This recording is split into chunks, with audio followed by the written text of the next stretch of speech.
नमस्ते बच्चों, आप सब कैसे हो। आज फिर से आप लोगों की स्वागत है अनुराधा मैम की हिंदी ट्यूशन पर। आज मैं आप लोगों को 10वीं कक्षा की एक कविता है पर उसके बारे में बोलूँगी जो बी कोर्स से ली गई है हिंदी। तो पहले मैं आप लोगों को मैंने तो पहले से क्लासेस दी है। इसमें आप लोगों ने देखा है कि मैं पहले कवि परिचय देती हूँ, फिर कविता की शुरुआत करती हूँ। तो चलिए बच्चों, शुरू करते हैं कवि परिचय। पद जो है यह मीरा जी ने अपने जो गिरधर नागर है श्री कृष्ण उसके बारे में लिखा है। तो मीरा जी के बारे में पहले हम जान लेते हैं कौन है। हम तो जानते हैं लेकिन बेसिकली किताब में जो वो पढ़ते हैं।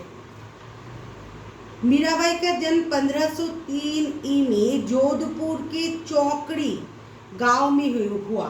तो मीराबाई का जो जन्म है 1503 में जोधपुर के चौकड़ी गांव में हुआ। उनका विवाह मेवाड़ के महाराणा सांगा के पुत्र कुंवर भोजराज से 13 वर्ष की आयु में ही हो गया।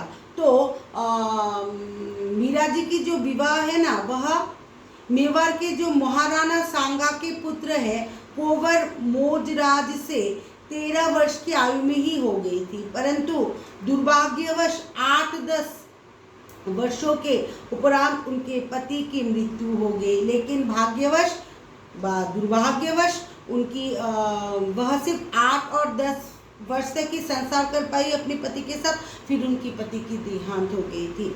मीरा का मन राजघरानों की चहल पहल में नहीं रम सका। तो मीरा का जो मन है राजघराने की जो चहल पहल है, जो उजाला है, जो राजमहल के अंदर जो होती है ना, उसमें उनकी मन नहीं लग रही थी तथा भौतिक जीवन से निराश होकर उन्होंने घर त्याग दिया। और भौतिक जीवन से जो हम लोगों की जो भौतिक जीवन होते हैं ना, शादी के बाद जो भौतिक जीवन होती है, वह उनसे निराश होकर अपना घर छोड़ दिया और मंदिर में जाकर श्री कृष्ण की भक्ति करते हुए कृष्णमय हो गई।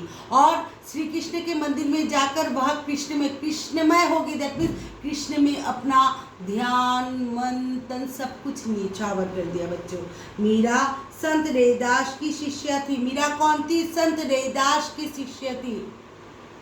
संत का मतलब तो आप लोगों को पता है, सेंट दैट मीन्स साधु। हाँ, रैदास की शिष्या थी। उनकी 7-8 कृतियाँ उपलब्ध है। उन्होंने जो